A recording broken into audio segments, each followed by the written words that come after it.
जय जय रघुवीर समर्थ गणेश शारदा चैव सद्गुरु सज्जनस्तथा आराध्य दैवतं गुह्यं सर्वमे रघुनंदन कृपा कटाक्षाची किरणे मोह समुद्राचे आटणे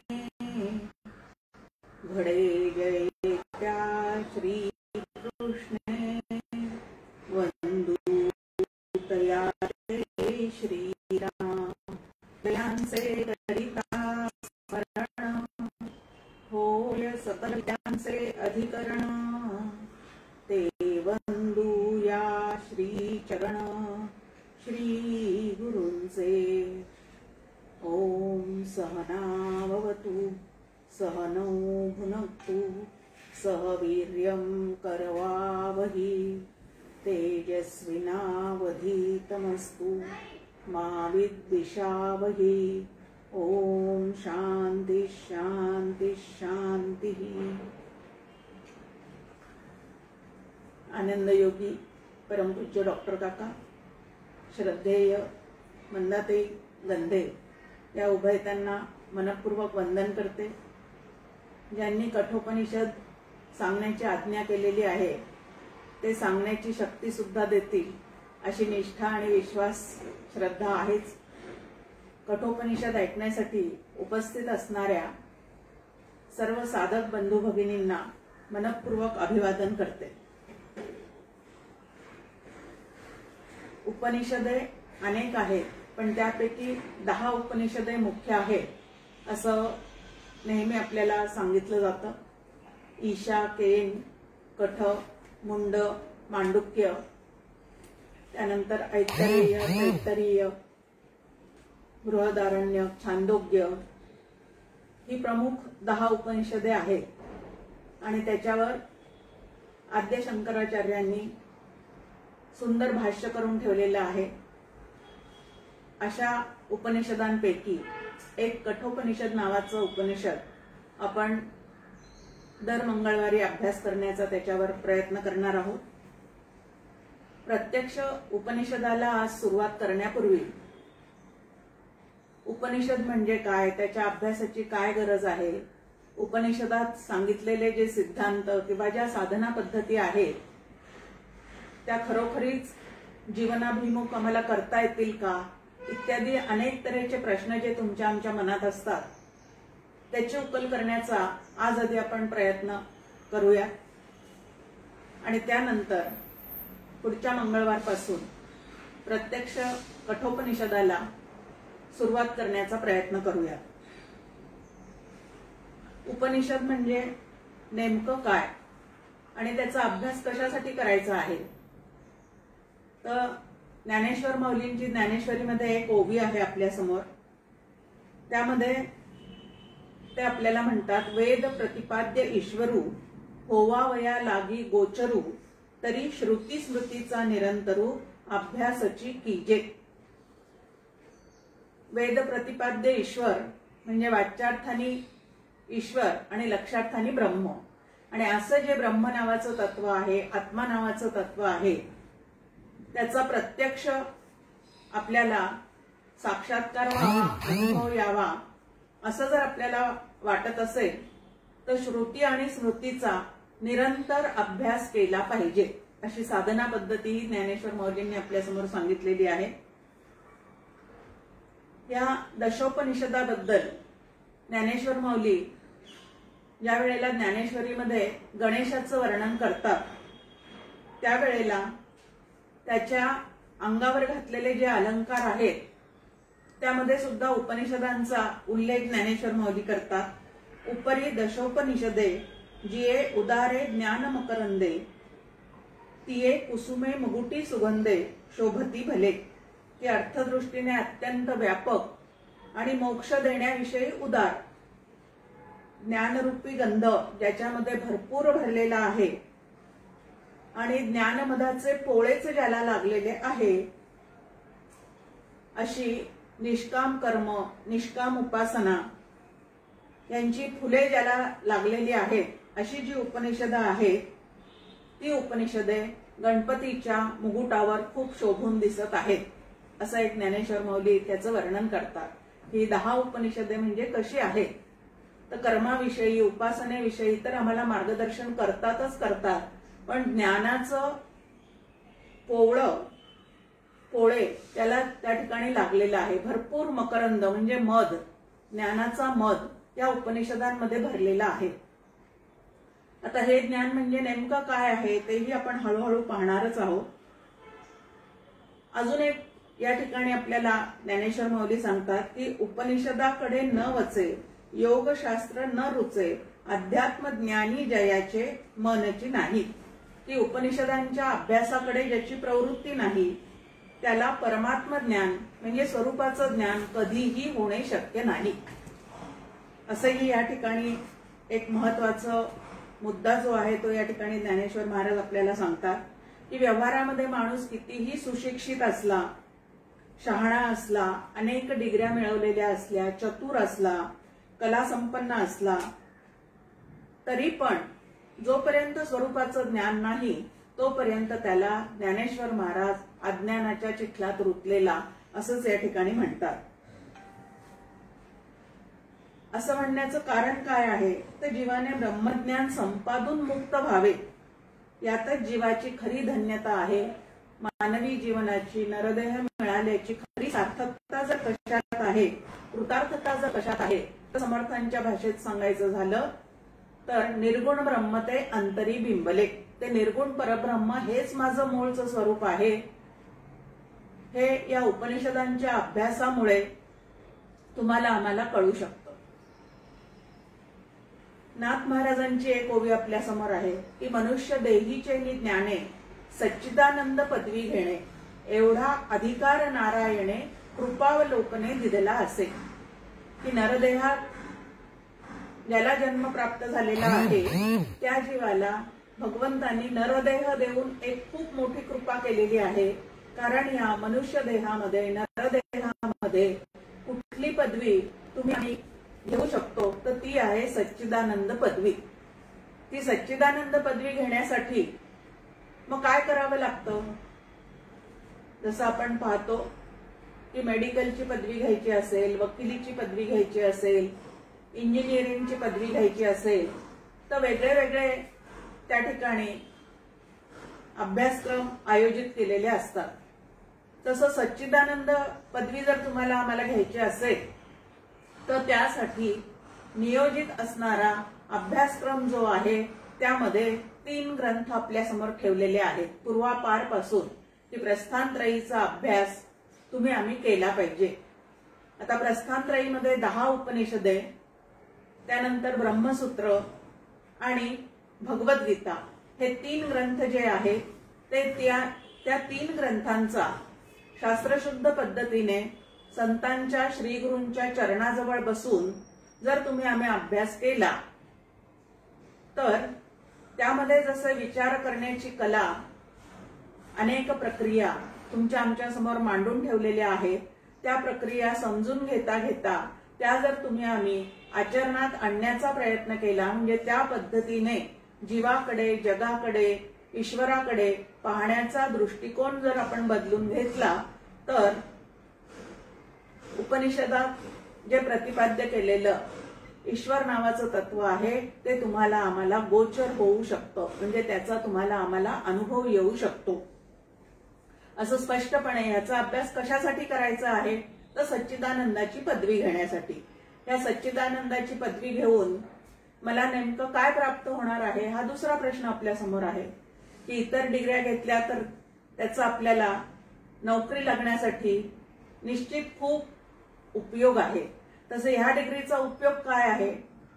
आता नोकरी लागल्यानंतर पैसा भरपूर मिळतो आणि तुमची आमची अन्न, वस्त्र, निवारा याची जी गरज आहे ती लौकिक डिग्रीतून तुम्हाला आम्हाला भागवण्याची व्यवस्थित सोय केली जाते. तसं सच्चिदानंद पदवी डिग्री घेऊन ही पदवी मिळवून मला नेमकं काय प्राप्त होणार आहे तर पोट भरण्याची विद्या ही लौकिक डिग्र्या घेऊन तुम्हाला आम्हाला शिकता येते. तसं मन भरण्याची जी विद्या आहे ती तुम्हाला आम्हाला सच्चिदानंद पदवीने प्राप्त होऊ शकते। आता ही सच्चिदानंद पदवी घेण्यासाठी जी ब्रह्मविद्या तुम्हाला आम्हाला अवगत करायची असते त्याच्यासाठी या प्रस्थानत्रयीचा अभ्यास आम्ही शास्त्रशुद्ध पद्धतीने केला पाहिजे अशी आपल्या समोर मांडणी आहे। आता 10 उपनिषद जे आहेत त्याच्यामध्ये आत्मा नावाचं तत्व म्हणजे नेमकं काय आहे ते तुमच्या आमच्या समोर स्पष्ट केलेलं आहे। श्रवण मनन निदिध्यासन या ऐसे नाही साधन म्हणून ते नित्य नूतन केलेची पाहिजे अशी समर्थांनी आपल्या समोर एक साधना पद्धती ठेवलेली आहे की ज्याला आत्मरूप व्हायचं आहे, सुखरूप व्हायचं आहे, अखंड आनंदाने जगण्याची स्वतःपुरती ज्याला सोय करायची आहे त्यांनी काय केलं पाहिजे तर त्यांनी उपनिषदांचा अभ्यास केला पाहिजे। आता उपनिषदामध्ये श्रवण सांगितलेलं आहे। आता श्रवण सांगितलेलं आहे कशाविषयी श्रवण करायचं आहे तर आत्मतत्वाविषयी, याला मुख्य देव असं म्हणतात, याला ब्रह्म असं म्हणतात, याला चैतन्य असं म्हणतात, याला चित्ती असं म्हणतात, असे अनेक त्याचे आपल्या समोर या ठिकाणी नावं येऊन जातात। तर असं जे आत्मतत्व आहे ते जाणून घेण्यासाठी काय करायचं आहे तर श्रवण करायचं आहे। आत्मा म्हणजे काय, त्याचं नेमकं स्वरूप काय आहे, त्याचा माझा संबंध काय आहे तो जाणावयाचा असेल तर मला काय पद्धतीने साधना करावी लागेल या पद्धतीचा सगळा उहापोह जो आहे तो उपनिषदांमध्ये आपल्या समोर मांडून ठेवलेला आहे। आता उपनिषद अनेक आहेत, स्वबुद्धीने जर आपण त्याचा अभ्यास करायला गेलो तर त्यातल्या काही गोष्टी आपल्या लक्षात येतात आणि काही वाक्य जे आहेत ते आपल्याला परस्पर विरोधी वाटतात। उपनिषदांचे काही वाक्य जे आहेत श्रुतीमौलीचे ते आपल्याला परस्पर विरोधी वाटतात। मग आता हे परस्पर विरोधी विधान उपनिषदामध्ये कसे काय आलेले आहेत असा प्रश्न नवीन अभ्यास करणाऱ्या साधकाला पडतो। मग आता असा प्रश्न उपस्थित झाल्यानंतर उपनिषदांना नेमकं काय सांगायचं आहे आणि त्या वाक्यातून त्यांनी काय आशयाची मांडणी केलेली आहे हे समजून घेण्यासाठी, मनन करण्यासाठी ब्रह्मसूत्राचा अभ्यास तुम्हाला आम्हाला करावा लागतो। आता ब्रह्मसूत्र हा मनन करण्यासाठीचा आहे की ऐकल्यानंतर साधकांनी स्वतःच्या ठिकाणी परत त्या विचारांचं मनन करावं लागतं। मनन केल्याशिवाय, त्याची संगती लावल्याशिवाय ते आपल्या आतमध्ये रुजत नाही आणि जोपर्यंत एखादं बीज आतमध्ये रुजत नाही तोपर्यंत ते फळत सुद्धा नाही। आणि म्हणून श्रवणानंतर मनन हे आम्ही केलंच पाहिजे, म्हणून ब्रह्मसूत्राचा अभ्यास सांगितलेला आहे। तिसरा जो निदिध्यासनाचा ग्रंथ याला भगवद्गीता असं म्हणतात। आता त्या भगवद्गीतेमध्ये प्रत्यक्ष व्यवहारामध्ये सुद्धा हे आत्मज्ञान आपण कसं उतरवू शकतो आणि अनुभवू शकतो, त्याचं निदिध्यासन कसं करावं, त्याचा ध्यास कसा घ्यावा आणि कुठलंही कर्म करत असताना सुद्धा आत्मानुसंधान आपल्याला कसं टिकवता यावं याविषयीचं संपूर्ण मार्गदर्शन जे आहे ते आपल्यासमोर भगवद्गीतेत केलेलं आहे। म्हणून श्रवण, मनन आणि निदिध्यासन या 3 प्रकारच्या साधना तुमच्या आमच्या ठिकाणी कशा पद्धतीने रुजायला हव्यात आणि आपण विचार कसा करायचा आहे। सगळ्यात महत्वाचं आहे की परमार्थ म्हटल्यानंतर आपल्याला अनेक साधना पद्धती माहिती आहे, जप करणं माहिती आहे, तीर्थयात्रा करणं माहिती आहे, वारी करणं माहिती आहे, उपास तपास करणं माहिती आहे, ग्रंथाचे पारायण करणं माहिती आहे। हे सगळं केलं पण शास्त्रशुद्ध पद्धतीने विचारच जर करता आला नाही तर अंतःकरणाचं खरं समाधान जे आहे ते आपल्याला प्राप्त होऊ शकत नाही। शेवटी कुठलेही साधना केले तरी त्याचं फळ म्हणून काय प्राप्त झालं पाहिजे तुमच्या आमच्या चित्ताला तर अखंड आनंद, समाधान, तृप्ती, शांती जे नुसत्या व्यवहारात मिळू शकत नाही ते तुम्हाला आम्हाला हे विचार करून प्राप्त करून घेता येतं। आणि म्हणून विचार हे परमार्थातलं खूप मोठं साधन आहे। म्हणून या 3 ग्रंथांचा अभ्यास जो तुम्हाला आम्हाला करायला सांगितलेला आहे त्याचं एकमेव कारण आहे की शास्त्रशुद्ध विचार हे एक फार मोठं साधन आहे आणि ते करण्याची कला जी आहे ती आम्ही अवगत करून घेतली पाहिजे. आणि म्हणून श्रवण, मनन आणि निदिध्यासन करण्यासाठी 3 प्रकारचे ग्रंथ आपल्यासमोर अभ्यासासाठी पूर्वापारपासून ठेवले गेलेले आहेत. ते म्हणजे 10 उपनिषदे, ब्रह्मसूत्र आणि भगवद्गीता. या 3 ग्रंथांचा अभ्यास करून तुम्हाला आम्हाला जगाविषयी, जीवाविषयी, ईश्वराविषयी विचार कसा करावा हे त्या ठिकाणी आम्हाला शिकायला मिळतं. आणि ज्या क्षणी तसा विचार आम्ही करू त्या क्षणी तिथल्या तिथं मोक्ष सुखाचा आनंद जो आहे तो आम्हाला प्राप्त होऊ शकतो. ज्याला समर्थांच्या भाषेत रोकडा साक्षात्कार असं समर्थ म्हणतात की हा साक्षात्कार कसा आहे, विचार करून प्राप्त होणारा आनंद म्हणजे रोकडा साक्षात्कार. विद्यानंदे ब्रह्मानंद, असं ब्रह्मानंद अनुभवण्याची एक प्रक्रिया आपल्या समोर ठेवलेली आहे की विद्येचा आनंद जितका जास्ती, आता विद्येचा आनंद मिळवायचा आहे, विद्येचा अभिमान बाळगायचा नाही, हे त्याच्यासोबतच आम्ही लक्षात ठेवलं पाहिजे. नाहीतर जितका अहंकार, अभिमान जास्ती वाढेल तितकं ते अभिमानाचं भूत एकदा मानगोटीवर बसलं की आम्हाला आनंदापेक्षा सुद्धा दुःखाचाच अनुभव जास्ती येऊ शकतो. आणि म्हणून महत्वाचं आहे की ही विद्या आम्हाला कशासाठी शिकायची आहे. अगदी आपल्या भाषेत जर सांगायचं झालं तर अनित्य असणाऱ्या या प्रपंचाचा व्यवहार करता करता नित्य असणारं आपलं आनंद स्वरूप आपण गमावलेलं आहे. मग चित्ताचा गमावलेला आनंद पुनरपी प्राप्त करण्यासाठी म्हणून आपल्याला या उपनिषदांचा काय करायचा आहे तर अभ्यास करायचा आहे. समर्थ किंवा सगळे संत जे आहेत त्यांनी ग्रंथ निर्मिती करून ज्ञानगंगा जी आहे ती प्रवाहित करण्याचं काम केलेलं आहे. त्या ज्ञानगंगेमध्ये म्हणजे ज्ञानेश्वरीमध्ये, दासबोधामध्ये, नाथभागवतामध्ये, तुकाराम गाथेमध्ये आपण सगळेजण त्या प्रवाहामध्ये सुस्नात होण्याचा प्रयत्न करतो. पण आपल्याला सगळ्यांना माहिती आहे की आपण ज्या वेळेला तीर्थयात्रा करतो त्यावेळेला गंगेचं दर्शन घेतो. आता नुसतं गंगेचं दर्शन घेऊन आपलं समाधान होत नाही, तर गंगेचं मूळ गंगोत्री जी आहे ती पाहायला जावं असं प्रत्येकाला वाटतं. मग या सगळ्या ग्रंथांची जी ज्ञानगंगा प्रवाहित केलेली आहे त्याचं मूळ काय आहे तो उपनिषद हे त्याचं मूळ आहे. म्हणजे या ज्ञानगंगेची गंगोत्री उपनिषदापासून सुरू झालेली आहे.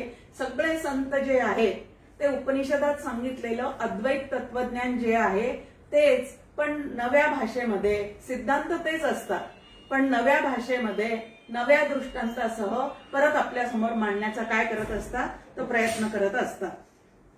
समर्थही आपल्याला सांगतात की दासबोध, आत्माराम, मनोबोध हे जे ग्रंथ लिहून ठेवलेले आहेत समर्थांनी त्याला समर्थ म्हणतात गुरु प्रचिती, शास्त्र प्रचिती, उपनिषदे, वेदांत श्रुती आणि मुख्य आत्मप्रचिती शास्त्रे सहित. की 3 प्रचितीच्या जोरावर त्या प्रचिती आल्यानंतर आधी केले मग सांगितले, या पद्धतीने या ग्रंथरचना संतांकडनं झालेल्या आहेत. ज्ञानेश्वरीमध्ये सुद्धा आपल्या समोर मांडणी आहे. ज्ञानेश्वर महाराज म्हणतात भाष्यकाराते वाट पुसतू. हा सगळा ग्रंथ जो मी लिहिलेला आहे तो भाष्यकारांना वाट पुसत आपल्या समोर मांडण्याचा प्रयत्न केलेला आहे. आता भाष्यकार म्हणजे आद्य शंकराचार्य, त्यांनी जे अद्वैताचं तत्वज्ञान, या उपनिषदातली विद्या, जे अद्वैत तत्वज्ञान त्यांनी मांडून ठेवलेलं आहे त्याला अनुसरूनच आपल्या महाराष्ट्रातील सर्व संतांनी आपल्या ग्रंथाची रचना केलेली आहे. म्हणून या ज्ञानगंगेचं मूळ काय आहे तर उपनिषद हे त्याचं मूळ आहे. उपनिषदात काय सांगितलेलं आहे तर ब्रह्मविद्या सांगितलेली आहे. या ब्रह्मविद्येचा अभ्यास करून मला नेमकं काय प्राप्त होणार आहे तर मला माझ्या ठिकाणची जी अविद्या आहे ती घालवण्यासाठी मला ब्रह्मविद्या शिकायची आहे. दुसरं याचं प्रयोजन काहीही नाही.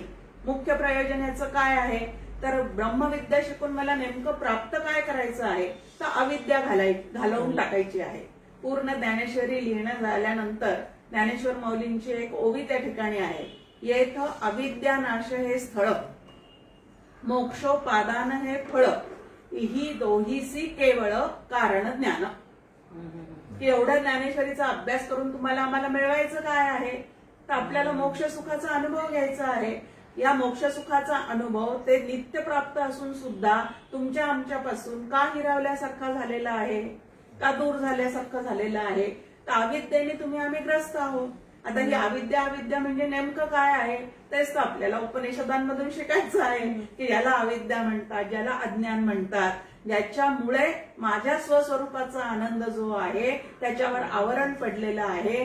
असं जे अविद्या नावाचं, माया नावाचं असं जे तत्व आहे त्याचा निराश करण्यासाठी मला ब्रह्मविद्येचा अभ्यास करायचा आहे. आता ही ब्रह्मविद्या कशाच्या माध्यमातून आमच्यापर्यंत पोहोचते? तर ती उपनिषदांच्या, ब्रह्मसूत्राच्या आणि भगवद्गीतेच्या माध्यमातून आमच्यापर्यंत सतत ती काय झालेली आहे तर पोहोचलेली आहे. आता एक भाग आपण पाहिला की उपनिषदामध्ये काय सांगितलेलं आहे तर ब्रह्मविद्या सांगितलेली आहे. आता उपनिषद हा शब्द आपल्या समोर आहे. त्या उपनिषदाचा मुख्य विषय काय आहे? तर आत्मज्ञान हाच त्याचा मुख्य विषय आहे. त्याला दुसरं तिसरं काहीही सांगायचं नाही. भगवद्गीतेच्या बाबतीमध्ये सुद्धा आपल्याला माहिती आहे, त्याला एक छान दृष्टांत ज्ञानेश्वर माऊलींनी दिलेला आहे की एखादी पतिव्रता स्त्री आपल्या पतीशिवाय दुसरं कोणाचंच वर्णन कधी करत नाही किंवा त्याशिवाय ती बोलत नाही. तसं भगवद्गीता आत्मतत्वाविषयी दुसरं काही बोलतच नाही. हे आत्मतत्व हाच जणू काय तिचा काय आहे, ब्रह्म नावाचं तत्व, आत्मतत्व हाच त्या गीतेचा पती आहे आणि त्याच्या व्यतिरिक्त ती दुसरं काहीही बोलत नाही.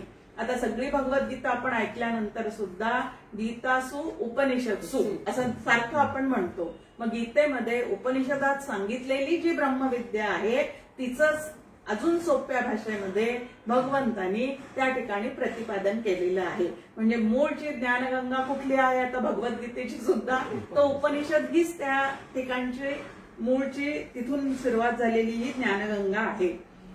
मग हे जे उपनिषदे आहेत ते कशामध्ये आलेले आहेत? तर 4 वेद आपल्याला माहिती आहेत. त्या 4 वेदांमध्ये वेद जे आहेत ते त्रिकांडात्मक आहे असं आपल्या समोर मांडणी आहे की कर्म, उपासना आणि ज्ञान असे 3 कांड जे आहेत ते त्यामध्ये वर्णन केलेले आहे. मग कर्म उपासनेचा भाग त्यामध्ये आधी आलेला आहे आणि ज्ञानाचा भाग जो आलेला आहे तो अंतिम आलेला आहे. वेदांच्या अंतिम म्हणजे शेवटचा टप्पा जो आहे त्यामध्ये उपनिषदे आलेले आहेत. म्हणून त्याला वेदांत असं म्हटलेलं आहे की वेदाच्या शेवटी जो ज्ञानकांडाचा भाग आलेला आहे त्याला वेदांत असं म्हटलेलं आहे. त्याचं दुसरं नाव म्हणजे उपनिषदांचं दुसरं नाव वेदांत हे आहे. उपनिषदाच्या माध्यमातून आपल्याला वेदांत विद्या जी आहे ती शिकण्याचा काय करायचं आहे तर प्रयत्न करायचा आहे. दुसरं याला श्रुती असं म्हटलेलं आहे. श्रुती माऊली मंदाताईंचं एक छान गीत आहे आणि त्यामध्ये त्या म्हणतात की श्रुती माऊली काय करते तुम्हाला आम्हाला? तर श्रुती माऊली मंगलवाणी आपल्यापर्यंत पोहोचवते की जीवाचं पूर्ण कल्याण होण्यासाठी जे काय पाहिजे ते या श्रुती माऊलीच्या माध्यमातून तुम्हाला आम्हाला मिळणार आहे. म्हणून श्रुतीला माऊली असं म्हटलेलं आहे, त्यालाच वेदांत असं म्हटलेलं आहे आणि त्यालाच उपनिषद असं सुद्धा म्हटलेलं आहे. आता श्रुती असं का म्हटलेलं आहे याला? तर वेद हे अपौरुषेय आहेत असं आपण सारखं ऐकतो. आता अपौरुषेय आहेत म्हणजे नेमकं काय आहे? तर मानवी बुद्धीतून लिहिले गेलेले नाही. मग ते आता कोणी लिहिले गेलेले आहेत? तर एक तर ईश्वराचे निश्वासित आहेत असं म्हटलं जातं आणि दुसरं की सत्याचा पाठपुरावा करणारे जे ऋषीमुनी आहेत, सत्याचा शोध घेण्यासाठी त्यांची बुद्धी पूर्ण त्या कामासाठी ज्या वेळेला त्यांनी लावलेली आणि त्याचा शोध घेण्याचा ते प्रयत्न करत होते आणि ज्या वेळेला त्यांना स्वतःच्या देहाचा, 4 देहांचा पूर्ण विसर पडलेला आहे त्या वेळेला त्या सत्याचा शोध घेत असताना त्यांच्या अंतःकरणात जे काही परमेश्वराकडून उमटून गेलेलं आहे ते त्यांनी श्रुत केलेलं आहे म्हणजे ऐकलेलं आहे आणि ते इथं लिहून ठेवलेलं आहे. म्हणजे मानवी बुद्धीला जे 4 दोष असतात, भ्रम, विप्रा, कर्णापाटव आणि विप्रलिप्स, असे 4 दोष मानवी बुद्धीला सांगितलेले आहेत. भ्रम म्हणजे जे जसं आहे तसं न दिसता त्याऐवजी काहीतरी वेगळं दिसत राहणं आणि जे वेगळं दिसतं ते सत्य आहे असं आम्हाला वाटत राहणं, याला भ्रम असं म्हटलेलं आहे. प्रमाद म्हणजे काय? तर ज्या निषिद्ध गोष्टी सांगितलेल्या आहेत त्याच करण्याकडे आमच्या मनाचा कल असणं. कोणी कितीही सांगितलं तरी सुद्धा ते मनावर ठसत नाही, पण आपल्या वासनेतून जे आलेलं आहे, मनाचा जसा बुद्धीचा जसा कल आहे वासनानुसारी, त्याचप्रमाणे ते करत राहावं असं वाटणं, याला प्रमाद म्हटलेलं आहे.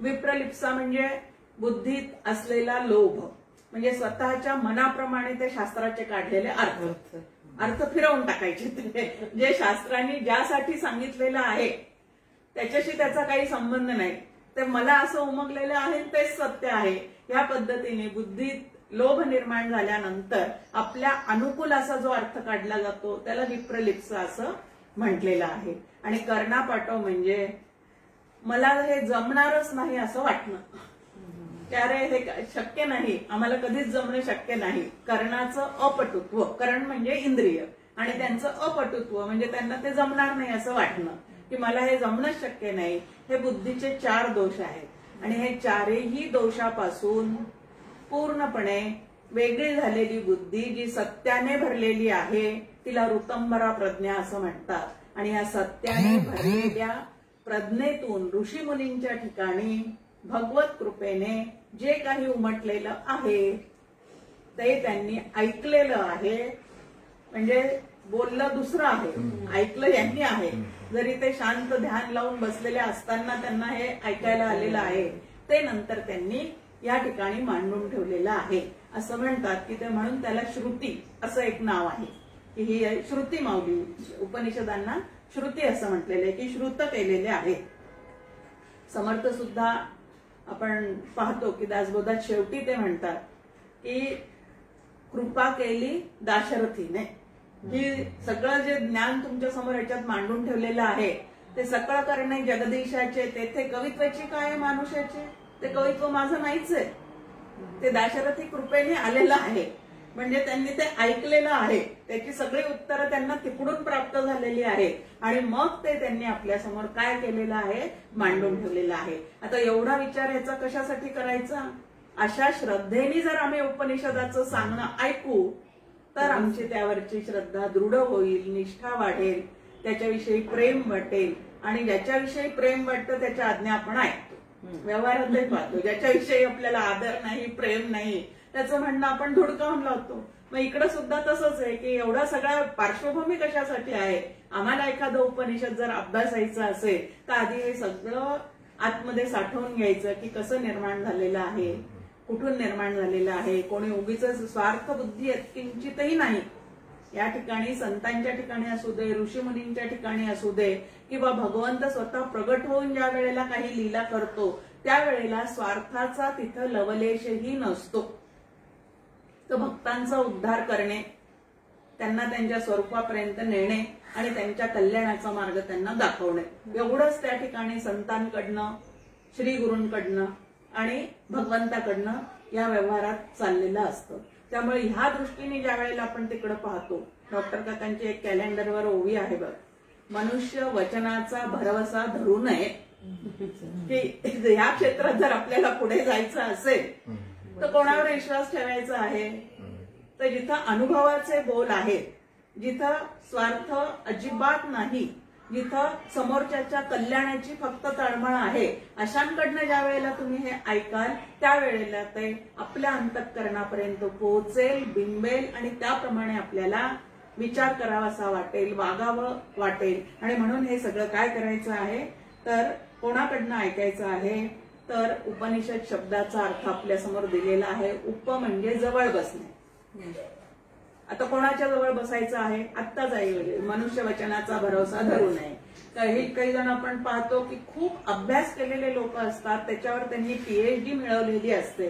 आता दासबोध ग्रंथाचा अभ्यास करून पीएचडी मिळवलेली आहे, समर्थांच्या जीवनावर अभ्यास करून पीएचडी मिळवतात, उपनिषदातल्या कथा एकत्र सगळ्या गुंफून त्याच्यावरही पीएचडी म्हणतात. पण तरी उपनिषदांचा जो गर्भित अर्थ आहे, जो आशय आहे, तो त्यांना उमगलेला असतोच असं मात्र होत नाही.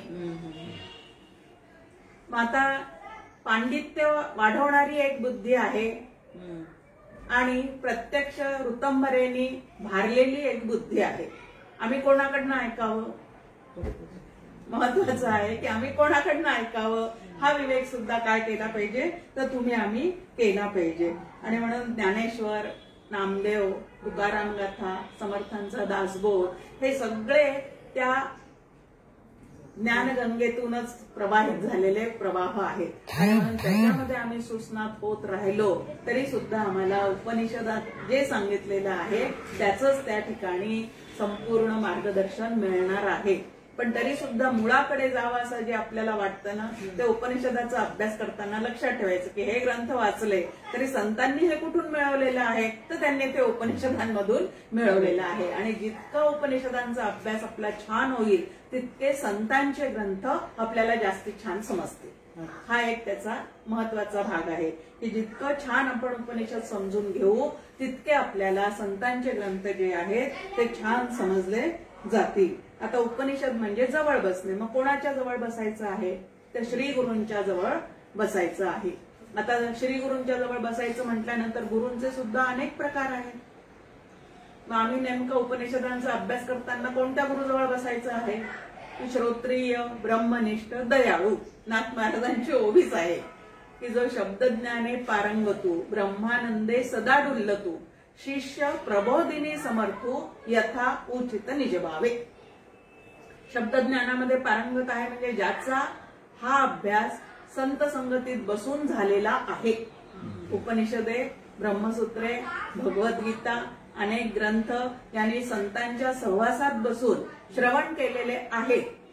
ते श्रवण केल्यानंतर त्यावर मनन केलेलं आहे, निधिध्यासन केलेलं आहे आणि ते आत्मसात करण्याचा ज्याचा मनापासून प्रयत्न चाललेला आहे तो तुम्हाला योग्य वाट दाखवू शकतो. आणि नुसतं पांडित्यपूर्ण असणाऱ्यांच्या जवळ आपण बसलो तर खरोखरी पूर्ण समाधान होणार आहे का? नाही हो. एक तास इतका छान गेला पण सांगितलं काय त्यांनी ते मात्र तुमच्या आमच्या लक्षात राहत नाही. पण एक तास जो आहे तो तुमचा आमचा खूप छान जातो हे आहे. मग त्याला डॉक्टर काका सात्विक करमणूक म्हणतात. एक तास सात्विक करमणूक. जशी दुसरे सिरियल वगैरे पाहून आपण करून घेतो ती राजस करमणूक झाली, तर ह्या एक तासात आपली काय होते त्या ठिकाणी, तर सात्विक करमणूक. तर अशी करमणूक करून घेण्यासाठी सुद्धा हा विषय नाही. तर मनाचं उन्नयन व्हावं म्हणून आपल्याला या ठिकाणी याचा अभ्यास जो आहे तो करून घ्यायचा आहे. त्यानंतर नी म्हणजे गती देणे. जवळ कोणाच्या बसायचं, तर श्री गुरूंच्या जवळ बसायचं. ज्ञात्याचा अनुग्रह घ्यावा. समर्थ सुद्धा आपल्याला सांगतात की ज्ञात्याचा म्हणजे ज्यांनी हे सगळं जाणलेलं आहे त्याचा अनुग्रह घेऊन त्या ठिकाणी श्रद्धा ठेवून त्याच्याकडनं हे जर सगळं आपण ऐकलं तर त्याचं फळ एक वेगळंच आहे.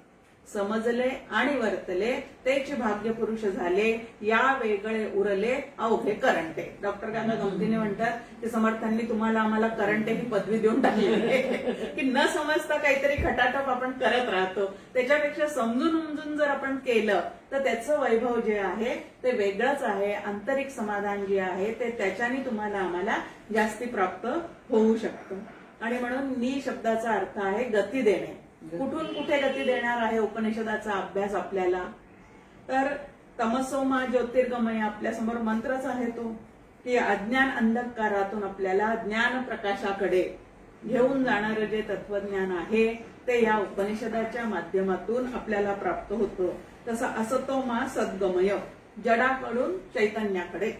जडावर कितीही प्रेम केलं तरी ते जड तुम्हाला आम्हाला खूप सुख शांती समाधान देऊ शकतं का? कारण जे जे जड आहे ते ते अनात्मा आहे, जे जे अनात्मा आहे ते ते अशाश्वत आहे. आणि अशाश्वत गोष्ट तुम्हाला आम्हाला शाश्वत समाधान कधीही देऊ शकणार नाही. मग प्रपंचातल्या सगळ्या गोष्टी कशा आहेत म्हणवत नाही तरी पण त्या अनित्य आहे, अशाश्वत आहेत. म्हणून त्याच्यात कितीही रमण्याचा आणि रंगण्याचा प्रयत्न केला तरी सुद्धा पूर्ण समाधान पूर्ण असणाऱ्या त्या तत्वाला ओळखल्याशिवाय प्राप्त होणे शक्य नाही. म्हणून असतो सद्गमय, असत गोष्टीकडून जडाकडून चैतन्याकडे कसा विचार करायचा आहे ते शिकवणारं शास्त्र म्हणजे उपनिषद आहे. अनित्याकडून नित्याकडे ते तुम्हाला आम्हाला घेऊन जातं. आणि तिसरं मृत्युर्मा अमृतम गमय. सद्यस्थितीमध्ये या जडाशी एकरूप होऊन राहिल्यामुळे तादात्म्य पावल्यामुळे मी जन्माला आलो, मी जगतोय, मी मरणार, जडाशी संबंध असल्यामुळे असं आपल्याला स्वतःविषयी वाटतं. पण मृत्युर्मा अमृतम गमय ह्याचा उपनिषदांचा अभ्यास केल्यानंतर ते मात्र तुम्हाला आम्हाला उपनिषद काय समजून सांगतं की बाबा रे, हा जन्माला येणारा, मृत्यूपंथाने जाणारा हा देह तू नसून तू कसा आहेस, अजर आणि अमर असा जो आत्मा आहे ते तुझं मूळचं स्वरूप आहे, असं ते श्री गुरु जे आहे ते तुम्हाला आम्हाला समजून सांगतात. म्हणून मृत्यूकडून कुठं जाणार आहे, मग मृत्यूचं महाभय जे आहे ते उपनिषदाच्या अभ्यासाने निघून गेलं पाहिजे, जर व्यवस्थित अभ्यास केला असेल तर. आणि निघून जातं हे त्याचं काय आहे तर फळ आहे. आता षट म्हणजे ढिलं करणे. एखादी ग्रंथी गाठ ती ज्या वेळेला आपण ढिली करतो तसं इथे 3 गाठी तुमच्या आमच्या मनावर पक्क्या बसलेल्या आहेत. या गाठी कशाच्या आहेत, प्रत्यक्ष आहेत का कल्पनेतून निर्माण झालेल्या आहेत, तर कल्पनेतून निर्माण झालेल्या आहेत. कुठल्या 3 गाठी तुमच्या आमच्या मनामध्ये बसलेल्या आहेत, मी देह आहे ही पहिली गाठ, जग सत्य आहे ही दुसरी गाठ, आणि मी कर्ता भोक्ता आहे ही तिसरी गाठ. या 3 गाठी आता प्रत्यक्षात कोणी बांधलेल्या नाही, पण आम्हीच आमच्या कल्पनेनी, चुकीच्या संस्कारांनी त्या आमच्या मनाच्या ठिकाणी कशा केलेल्या आहेत, दृढ करून ठेवलेले आहे. आणि या ग्रंथीचा भेद करण्याचं सामर्थ्य, या ग्रंथी सोडवून देण्याचं सामर्थ्य उपनिषदांच्या अभ्यासामध्ये नक्की तुम्हाला आम्हाला गवसणार आहे. म्हणून या ग्रंथी ढिल्या करण्यासाठी, षट म्हणजे ढिले करणे, काय ढिलं करणार आहे, या 3 गाठीपासून आमची सुटका होणार आहे. म्हणजे अहंता आणि ममता ही जी आपण व्यवहारात पाहतो त्या ज्या गाठी पक्क्या बसलेल्या आहेत, देह म्हणजे मी आणि या देहाने जे काय आजूबाजूला करून ठेवलेलं आहे ते म्हणजे माझं, या ज्या अहंता ममतेच्या गाठी आहेत त्या सुद्धा ढिलं करण्याचं सामर्थ्य जे आहे ते या उपनिषदाच्या विद्येमध्ये, उपनिषद विद्या जी आहे त्याच्यामध्ये तुमच्या आमच्या समोर ठेवलेलं आहे. आता उपनिषदाचा खरोखरीच या मानवी जीवनाशी काही संबंध आहे की नाही, तर प्रश्न असतात अनेकांचे, काय करायचंय ते इतकं अवघड तत्वज्ञान ऐकून, आता वेळ तरी कोणाला आहे, आता वेळ कोणाला आहे हे कारण अगदी चुकीचं आहे. डॉक्टर काका नेहमी म्हणतात की ज्याला आवड आहे त्याला सवड काढता येते, पण जो म्हणतो मला वेळच नाही, तिथं लक्षात येतं की त्याला त्याची अजून एवढी निकड वाटत नाही, आवड वाटत नाही. नाहीतर क्रिकेटचा मॅच पाहण्यासाठी आम्हाला दिवसभर वेळ मिळतो, सिरियल पाहण्यासाठी दिवसभर वेळ आहे, पिक्चरला जाण्यासाठी, मॉलमध्ये जाण्यासाठी, हॉटेलमध्ये जाण्यासाठी वेळच वेळ आमच्याजवळ उपलब्ध आहे. मग हे करण्यासाठी वेळ नाही, तर वेळ नाही हे चुकीचं कारण आहे, आवड नाही हे त्याचं खरं कारण आहे. मग आता ह्याची आवड जी आहे ती तुम्हाला आम्हाला निर्माण करून घ्यावी लागेल, पण त्याचं कारण मीमांसा करायला पाहिजे. मग की कशासाठी आम्हाला याचा अभ्यास करायचा आहे ते जोपर्यंत आमच्या लक्षात येत नाही तोपर्यंत पुढची प्रगती होऊ शकत नाही. आणि उपनिषदांचं तत्वज्ञान याची जीवनाशी बांधिलकी आहे की नाही. आता कठोपनिषद आपण अभ्यासणार आहोत, त्याच्यामध्ये प्रेय आणि श्रेय विवेकच दिलेला आहे आपल्यासमोर, श्रेय प्रेय विवेक. आता त्या ठिकाणी आपल्या समोर आहे की एक अभ्युदय म्हणजे ऐहिक वैभव कसं मिळवायचं ते सुद्धा त्यात मांडणी करून ठेवलेली आहे. आणि दुसरं पारलौकिक म्हणजे परमार्थ नावाचं निश्रेयस मोक्ष सुख कसं प्राप्त करायचं आहे तेही आमच्या समोर सांगितलेलं आहे. मग या दोन्हीची आम्हाला गरज आहे की नाही. अभ्युदय म्हणजे पोटविद्या, आता आपण पाहिलं की पोटविद्या शिकायची, जगात व्यवहार करणारी विद्या शिकायची आणि त्याद्वारे अन्न वस्त्र निवारा जितकं उत्तमात उत्तम तुम्हाला आम्हाला प्राप्त करून घेता येईल तेवढं प्राप्त करून घ्यायचं, ह्याच्यासाठी एक विद्या आहे. आणि दुसरं एवढं सगळे प्राप्त झालेले कितीतरी अवतीभोवती आपण लोक पाहतो की घर आहे, दार आहे, लोकसंग्रह भरपूर आहे, पण चित्तामध्ये शांती नाही, तृप्ती नाही, समाधान नाही. विशेषतः ही जागा व्यासपीठ ते बोलण्याचं नाही, पण सगळे जर आपण सत्ताधारी लोक पाहिले तर त्यांच्याजवळ काय कमी आहे, या सगळ्या गोष्टी आहेत, पण तरी सुद्धा चित्ताला स्वास्थ्य नाही, चैन नाही, शांत झोप नाही, हे काहीच त्यांच्याजवळ नाहीये. मग आता दुसरी एक विद्या जी आहे ती मन पूर्ण तृप्त करणारी आहे. मग आता ही विद्या शिकण्यासाठी सुद्धा आम्हाला निश्रेयसाचा मार्ग धरावा लागेल की नाही. बाकी सगळं आहे पण जीवनामध्ये आनंद नाही. काका गमतीने म्हणतात की प्रापंचिकांना एकमेकांना जेव्हा भेटतात, विशेषतः रिटायर्ड झाल्यानंतर, काय हो कसं काय आहे, पहिलं उत्तर आहे ठीक चालू आहे, छान चालू आहे. दुसरं उत्तर आहे त्यांना अजून थोडं खोल विचारल्यानंतर ते काय म्हणतात आपल्याला, ठीकच म्हणायचं आता काय. आता दुसरं उत्तर आहे त्यांचं की ठीकच म्हणायचं आता दुसरं काय. आणि तिसरं उत्तर आहे काही ठीक नाही बाबा, चाललंय खरं जीवन पण काही ठीक नाही. ह्या प्रकारचे जे उत्तर जेव्हा आपल्याला मिळतात किंवा ऐकावे लागतात किंवा आपण दुसऱ्यांना देतो, त्याच्यामध्येच लक्षात येतं की खरोखरीच इथं आनंद नावाची गोष्ट नाही. मग बाकी सगळे मुलं आहेत, मुलं अमेरिकेत आहेत, चांगले कमावतात, सगळं सगळं काही आहे, पण चित्तामध्ये मात्र शांती, तृप्ती, आनंद, समाधान, पैशाला खरोखरीच कुठेही कमतरता नाहीये. आता सध्या प्रत्येकाजवळ भरपूर पैसा आहे, पण नुसत्या पैशानी, नुसत्या लोकसंग्रहानी, नुसत्या डिग्र्यांनी, नुसत्या गाड्या घोड्यांनी मन पूर्णपणे भरू शकत नाही. ते जे आहे मनाचं समाधान, ती काहीतरी वेगळीच गोष्ट आहे. आणि मन करारे प्रसन्न सर्व सिद्धीचे कारण, असं तुकाराम महाराज आपल्याला सांगतात. आणि ह्या मनाच्या प्रसन्नतेसाठी मनामध्ये काय काय हवं, काय काय नको, ते मनाच्या श्लोकात आपल्याला समर्थ शिकवतात की तुम्हाला मनाची प्रसन्नता हवी आहे ना, मग त्यातलं काय काय काढावं लागेल आणि काय काय जास्तीचं ग्रहण करावं लागेल, हे जे आहे ते त्या मनाच्या श्लोकातून आपल्याला अभ्यास करावा लागेल. आपण अनेक देवतांना प्रसन्न करण्याचा प्रयत्न करतो, आपल्या कुटुंबातल्या लोकांना प्रसन्न ठेवण्याचा प्रयत्न करतो, पण आपल्या मनाला प्रसन्न ठेवण्याचा प्रयत्न कधी आपल्याकडून होतो का? आता मनच प्रसन्न नसेल तर सगळीकडे बाहेर सुद्धा काय दिसतं आपल्याला? मन प्रसन्न असेल तर सगळं जग सुंदर आहे, आणि मन अप्रसन्न असेल तर मग पंचभक्वांनाचं ताटही जरी समोर असेल, कोणी आपल्याला आपलं मन प्रसन्न करण्यासाठी, हवापलट करण्यासाठी इकडं तिकडं घेऊनही गेला, तरी आपल्याच मनात जोपर्यंत खिन्नता आहे, उदासीनता आहे, तोपर्यंत बाहेरचं जग सुद्धा आपल्याला आनंद देऊ शकत नाही. आणि म्हणून बाहेरच्या जगात आनंद शोधण्यापेक्षा आधी स्वतःच्या मनातला आनंद कुठे गडप झालेला आहे. जर जीव आनंद घनच आहे, असा सिद्धांत आहे, जीव ब्रह्मैव नापराः, जीव ब्रह्मरूप आहे, ब्रह्म आनंद रूप आहे, तर मी कसा असलो पाहिजे? मग का नाहीये? त्याचं परत आपल्यासमोर उत्तर आहे की मग मी तसा का नाहीये. मग का नाही याचं कारण शोधायचं असेल तर या उपनिषदांचा जो काही आहे तो मनापासून आपण काय केला पाहिजे, तर अभ्यास केला पाहिजे. एक छान दृष्टांत आपल्यासमोर काका या ठिकाणी देतात की रद्दी आणि भिकार अशा सुतापासून अत्यंत तलंब उंची वस्त्र तयार होतं का? नाही होत. त्याच्यासाठी धागा सुद्धा कसाच पाहिजे, तसाच असला पाहिजे. जसं वस्त्र निर्माण करायचं आहे त्या पद्धतीचा तो असला पाहिजे.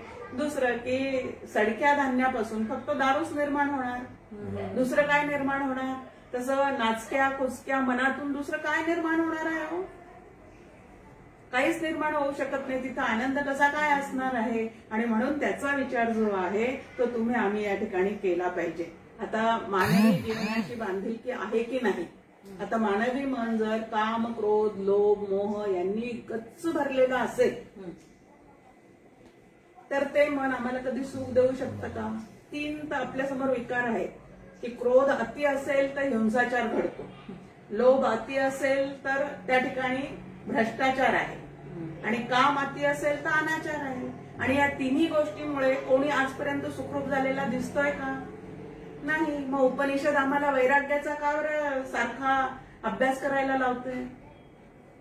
सतत विरक्त व्हा, वैराग्य अंगी संपादन करा, तरच तुम्ही आनंदरूप व्हाल, असं वारंवार वारंवार आम्हाला का सांगितलं जातं? कारण ह्या विकारांमुळे तुमचं आमचं सगळं आयुष्य बिघडतं ना. मग आता उपनिषदाचं हे सांगणं म्हणजे मानवी जीवनाशी निगडीत आहे की नाही? की ह्या विकारांमुळेच तुम्ही दुःखी होता, हे दुसरं आम्हाला कोण समजून सांगू शकतं? कोणीच समजू नाही शकत. मग संत आपल्याला सांगतात की काम, क्रोध, लोभ, मद, मत्सर या विकारांनी जोपर्यंत मन भरलेलं आहे तोपर्यंत सुखरूप असून सुद्धा, सुखाचा शोध घेऊन सुद्धा अस्सल सुख जे आहे ते प्राप्त होऊ शकत नाही. आणि म्हणून या विकारांपासून स्वतःला बाजूला करण्याचा प्रयत्न याला साधना असे म्हणतात. अशी साधनेची सुंदर व्याख्या आपल्यासमोर या ठिकाणी येऊन जाते. नको रे मना क्रोध हा खेदकारी. समर्थ आपल्याला स्पष्ट सांगतात की या क्रोधाने काय होतं? स्वतःही दुःखी होतो माणूस आणि इतरांना सुद्धा दुःखी करतो. विकारे घडे वो जनी सर्व चीची, या विकारांमुळे तुमची फजिती होईल असं स्पष्ट आपल्याला सांगून ठेवलेलं आहे. मग संत असू देत, ऋषी असू देत, आपले उपनिषद असू देत, मानवी कल्याणाचाच नेहमी विचार करतात. हे जर आपल्या लक्षात आलं तर उपनिषदांचा अभ्यास केला पाहिजे, त्यात सांगितल्याप्रमाणे तुम्ही आम्ही वागलं पाहिजे. हे जे काही आहे ते तुमच्या आमच्या अंतःकरणावर ठसू शकतं.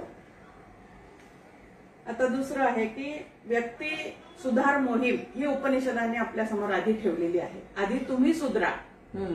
तुम्ही सुधारले की कुटुंब सुधारणार, कुटुंब सुधारले की समाज सुधारणार, समाज सुधारला की राष्ट्र सुधारणार. हे नंतर पुढे पुढे व्यक्तीच जर मुळात खराब असेल, धान्यच जर खराब असेल तर उत्तम पदार्थ होईल का? आता अनेक व्यक्ती मिळून कुटुंब आहे, अनेक कुटुंब मिळून समाज आहे, तर मग सुधारणा कुठून झाली पाहिजे? व्यक्तीपासूनच झाली पाहिजे. मग व्यक्तीमध्ये आधी बिघडवणारं कोण आहे? मन बिघडवणार आहे. ते वासनांप्रमाणे जोपर्यंत चालतं तोपर्यंत ते बिघडलेलं आहे. आणि त्या वासनांना काबूत आणून त्यांचं हळूहळू निर्मूलन करून त्यांना शमदमाच्या अभ्यासाने आटोक्यात आणून ज्या वेळेला शास्त्रानुसारी वागण्याचा, संत सांगतात त्यानुसारी वागण्याचा तुमचा आमचा प्रयत्न सुरू होईल, त्यावेळेला मात्र व्यक्ती जी आहे ती सुधारल्याशिवाय राहणार नाही. आता सुधारित असणारी एखादी व्यक्ती, या सगळ्या विकारांपासून स्वतःला दूर ठेवणारी व्यक्ती देशाचं सुद्धा किती कल्याण करू शकते. अनुभवतोय आपण सद्यस्थितीमध्ये की देशाचं सुद्धा केवढं कल्याण होऊ शकतं. मग व्यक्ती आधी सुधारली पाहिजे. व्यक्ती सुधारली की कुटुंब, समाज हे सगळं सुधारायला त्याच्यामुळे मदत होऊ शकते. आणि म्हणून उपनिषदाचा प्रयत्न कुठं आहे महत्वाचा, तर आधी समर्थ सोप्या भाषेत समर्थांची चतुसूत्री आपल्या समोर आहे. पहिले ते हरिकथा निरूपण, दुसरे ते राजकारण. आधी तुम्ही सुखरूप व्हा, तुम्ही निर्लोभी व्हा, तुम्ही निस्वार्थी व्हा, आणि मग तुम्हाला जे करायचं ते उर्वरित आयुष्यामध्ये करा. आता समर्थांनी स्वतः सुद्धा काय केलेलं आहे? सगळ्याच संतांनी आधी स्वतःच्या आत्मतत्वाचा शोध घेतलेला आहे. त्यातला आनंद त्यांना प्राप्त झाल्यानंतर प्रत्येक जीव एवढा आनंद असून का बरं दुःख भोगतो म्हणून त्यांना त्याचं काय आलेलं आहे? कळवळा आलेला आहे. आणि म्हणून दास म्हणे आम्ही केले पावलो, की आम्ही पूर्णत्वाला पोहोचलो आहे, पण तरी सुद्धा लोकांमध्ये मिसळून त्यांना समजून सांगण्याचं जे काम आहे ते सगळे संत मनापासून करत असतात. मग आता हे उपनिषद जे आहे ते मानवांना काय सांगतात? परत आपल्या समोर आहे, उत्तिष्ठ जाग्रत प्राप्त परांनी बोधत, की उठा, जागे व्हा. कशासाठी उठा? आपलं कल्याण करून घेण्यासाठी, आपलं हित साधण्यासाठी जागे व्हा. आणि हे आतमध्ये जाग येण्याचं काम कोण करणार आहे? तर जे आधी ज्ञान संपादन करून राहिलेले ऋषीमुनी, संत, साधू आहेत, ते जे ज्ञानी आहेत त्यांच्याकडे जा आणि स्वतःच्या कल्याणाचा मार्ग जो आहे तो विचारून घ्या. काकांचं एक छान वाक्य आहे आमच्या, की स्वबुद्धीच्या गाढवावर बसून परमार्थ करू नये. कारण बुद्धीचे दोष आता आपण पाहिलेले आहे. चुकीचे अर्थ काहीतरी त्या ठिकाणी निघतात आणि मग आपला मार्गच चुकतो. जर मनातले विचार आपले जर व्यवस्थित नसेल तर आपला जो मार्ग आहे तोच पूर्णपणे चुकून जातो. आणि म्हणून ज्ञानी पुरुषाकडे जा, आधी केले मग सांगितले. समर्थ आपल्याला सांगतात किंवा सगळ्या संतांचं तेच आहे, आधी स्वतः त्यांनी आचरण केलेलं आहे आणि मग समाजामध्ये मिसळून त्यांनी ते सांगितलेलं आहे. जर स्वतःमध्येच त्यांना काही दिसलं नाही तर डॉक्टर काका गमतीने अजून एक सांगतात की एखादा पेशंट आला डॉक्टरांकडे आणि डॉक्टरच्या तोंडात सिगरेट असेल आणि तो डॉक्टर जर त्याला तपासता त्याला सांगत असेल की तू सिगरेट पिणं योग्य नाही, तर तो ते ऐकेल का? तर तो ते कधीच ऐकणार नाही. मग आधी त्या डॉक्टरनी किमान त्याच्या समोर तरी प्यायला नको, त्यावेळेला त्याचं म्हणणं जे आहे तर त्या ठिकाणी तो ऐकू शकतो. या पद्धतीने की आधी केले मग सांगितले, स्वतःच्या आचरणामध्ये आधी आणल्याशिवाय लोक जे आहेत ते ऐकणार नाहीत. आता लोकांनी ऐकावं म्हणून हा आचार करायचा नाही, हे आणि एक आहे. लोकसंग्रहाचं जर प्रारब्ध असेल तर तो आपोआप होत जाईल. आम्ही त्याचं म्हणून त्यासाठी म्हणून काही करायचं नाही, कीर्ती मिळावी म्हणून हे करायचं नाहीये. पण कर्मच असं शास्त्रशुद्ध पद्धतीने करावं की त्या कर्मातून कीर्ती हे फळ आपोआप त्या ठिकाणी मिळून जातच. तुमची इच्छा असो नसो ती कीर्ती त्याच्या मागे येतेच. पण कीर्ती मिळवण्यासाठी करणं वेगळं आणि जे काही केलं त्यातून कीर्ती प्राप्त होणं वेगळं. हा जो फरक आहे तो आम्ही काय केला पाहिजे ते लक्षातच ठेवला पाहिजे. आता उठा जागे व्हा असं ज्या वेळेला म्हणतात त्यावेळेला आळस सोडा हे पहिलं महत्वाचं आपल्याला सांगितलेलं आहे की आळस हा तुमचा आमचा अतिशय मोठा शत्रू आहे. आपण म्हणतो आम्ही कुठं आळस करतो, सकाळी 5 पासून उठलेला असतो ते कामात असतो. आता व्यावहारिक दृष्ट्या आम्ही कामात असतो पण शास्त्रशुद्ध विचार करण्याचा आळस किती करतो. जे मनात येईल ते चालले तसंच्या तसंच चाललेलं आहे. म्हणजे विचार करण्याचा आळस जो आहे तो सोडा आणि शास्त्रशुद्ध विचार करण्यासाठी जागं व्हा असं जे साधू संत आपल्याला सांगतात ते आपण मनात लक्षात घेतलं पाहिजे. आता उपनिषदामध्ये आपल्यासमोर अनेक उपनिषद आहेत. वेगळ्या वेगळ्या कथांच्या माध्यमातून त्यांनी काही बोध करण्याचा प्रयत्न केलेला आहे. मुद्दा आपला काय चाललेला आहे, हे उपनिषदांचा अभ्यास समाजाभिमुख किंवा व्यक्ती सुधारण्यासाठी त्याचा उपयोग आहे की नाही. तर त्या कथा एक एक ज्या वेळेला आपण पाहू तेव्हा लक्षात येतं की किती बारीक सारीक विचार तुम्हाला आम्हाला सुधरवण्यासाठी या उपनिषदांनी करून ठेवलेला आहे. ऐतरेय उपनिषदातली कथा आहे की मानवी देह कशासाठी प्राप्त झालेला आहे नेमका. छान कथा ऐतरेय उपनिषदामध्ये आहे आपल्या समोर की पहिल्यांदा सगळं त्यांनी निर्माण केलं, सगळे वेगळे वेगळे पार्ट्स होते, त्यामुळे त्याच्यामध्ये देवतांना सोडून दिल्यावर त्यांना कशाचाच काहीच भोग घेता येत नव्हता. मग त्या म्हणले की असं वेगळं वेगळं एवढ्या ब्रह्मांडात आम्हाला सोडून दिलं तर कसं काय होणार आहे. मग भगवंतांनी त्यांच्यासमोर 3 सांगाडे उभे केले, एक गाईचा, एक घोड्याचा आणि एक नरदेहाचा. आधी गाईच्या शरीरामध्ये ते प्रविष्ट झाल्या देवता तर त्यांना गाय, गोठा आणि कडबा ह्याच्या व्यतिरिक्त काही दिसत नव्हतं. नंतर घोड्याच्या ह्याच्यात प्रविष्ट झाल्या तर त्या ठिकाणी घास, घोडीन, तबेला ह्याच्याशिवाय काही दिसत नव्हतं. नंतर मानवी देहामध्ये प्रविष्ट झाल्या तर ह्या 3 गोष्टीच्या पलीकडचं खूप काही त्यांना दिसायला लागलं आणि त्यामध्ये त्या खुश झाल्या की इथं राहून आम्ही काहीतरी करू शकतो. आता मानवी देहामध्ये नरदेहात तुम्हाला आम्हाला जन्म प्राप्त झाल्यानंतरही आम्हाला फक्त या 3च गोष्टी दिसत असतील तर आम्ही कोण झालो. तर आपण कोण ठरणार आहोत की ह्याच्या व्यतिरिक्त काहीतरी आमचं अजून वेगळं असं जीवन आहे. भगवंतांनी आम्हाला जो नरदेह दिलेला आहे त्याचा उद्देशच पूर्णपणे काहीतरी वेगळा आहे हे लक्षात ठेवून जर आम्ही त्या पद्धतीने विचार आचार सगळंच जर आमचं सुधारून घेतलं तर आम्हाला खूप मोठं असं याला दर्जेदार जीवन म्हणतात असं दर्जेदार जीवन जगण्याची संधी प्राप्त होऊन जाणार आहे. अजून काही उपनिषदाचा उपयोग मला कशासाठी करून घ्यायचा आहे त्या संदर्भात आपण पुढच्या मंगळवारी पाहण्याचा प्रयत्न करू. जय जय रघुवीर.